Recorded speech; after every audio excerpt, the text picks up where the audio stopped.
రేపు నీకు అడ్రస్ ఇస్తాను. అక్కడ నువ్వు మధ్యాహ్నం 12 నుంచి రాత్రి 12 వరకు ఉండి రావాలి.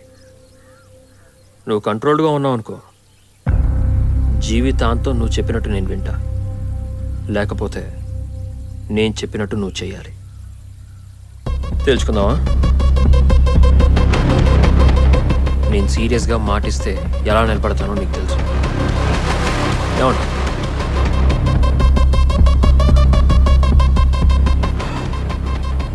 ఊరకనే ఒడ్డున కూర్చొని జడ్జిమెంట్ పాస్ చేయడం కాదు. దమ్ముంటే సిచ్యుయేషన్లోకి ఎంటర్ అయ్యి ప్యూర్గా బయటికి రా. అప్పుడు ఒప్పుకుంటా, మాటలే కాదు చేతలు కూడా ఉన్నాయి.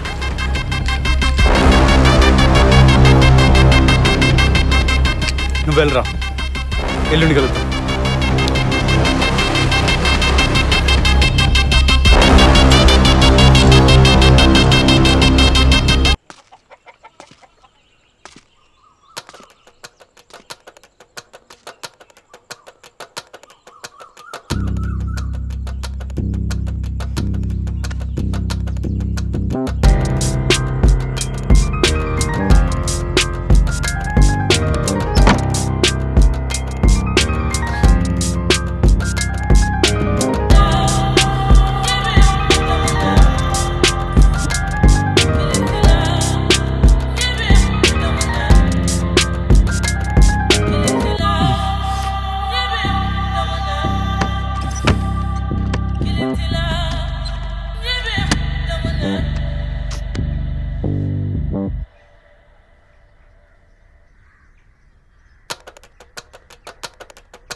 రండి, కూర్చోండి.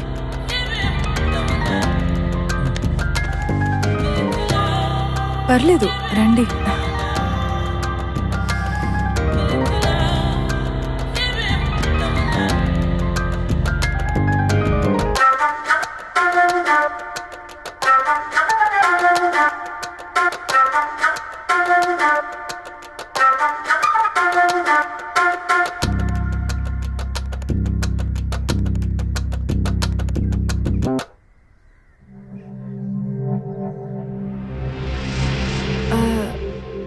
మీకు నచ్చిన డ్రెస్ చెప్తే అది వేసుకుంటా.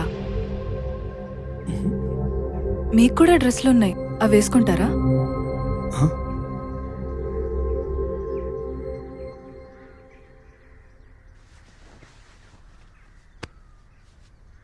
ఏదైనా వండి పెట్టమంటారా? నాకు అన్ని వంటలు బావచ్చు.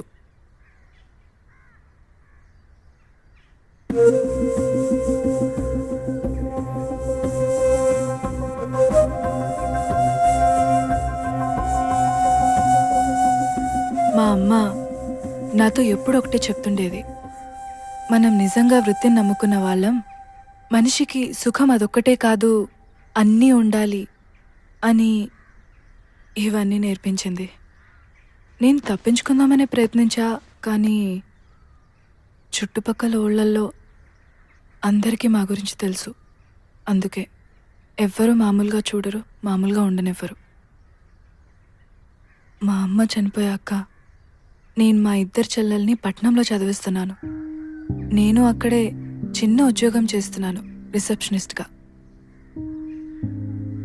కానీ మన ఊరి ఎమ్మెల్యే నేనెక్కడున్నా వదలకుండా బెదిరించి నెలకొకసారైనా రావాలి, లేకపోతే